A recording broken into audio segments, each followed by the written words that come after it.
బాలీవుడ్ అంతా ఎగ్జైటింగ్ ఎదురు చూసిన ఫ్రీకీ అలీ ప్రేక్షకుల ముందుకొచ్చాడు. ఎక్స్పెక్టేషన్ రీచ్ అవ్వలేకపోయినా హ్యూమర్తో కాస్త ఊరటనిచ్చాడు. అయితే ఈ సినిమాని ఒక హాలీవుడ్ సినిమా నుండి టేక్ ఆఫ్ చేసి సొంత కథ అని చెప్పుకోవడం కోసం బలవంతంగా మెలో డ్రామా, డివోషనల్ యాంగిల్ చూపించడంతో మెయిన్ కంటెంట్ పక్కకు పోయి సినిమా ట్రాక్ తప్పింది.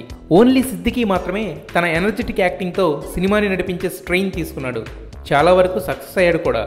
కాపీ కథలో లవ్ స్టోరీని ఇరికించడంతో విలన్ పిఏ మేఘాగా అమీ జాక్సన్ చేసిన క్యారెక్టర్లో క్లారిటీ మిస్ అయింది. చీర్ లీడర్కి ఎక్కువ, హీరోయిన్కి తక్కువ అన్నట్టు తయారైంది. అంతేకాదు ఎప్పుడు అలీ వెంట తిరుగుతూ ఉండే అర్బాజ్ ఖాన్ క్యారెక్టర్ కూడా పంచ్ డైలాగుల కోసం తప్ప యూజ్ఫుల్గా ఏమీ ఉండదు. సల్మాన్ సోదరుడు సుహైల్ ఖాన్ సినిమాని షేపప్ చేయడంలో ఫెయిల్ అయినా సిద్దికీ తన టాలెంట్తో, టైమింగ్తో కాసేపు నవ్వుకునేలా చేస్తాడు.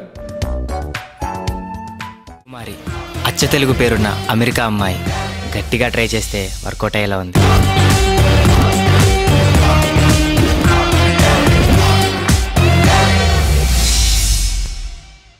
No marriage, only romance.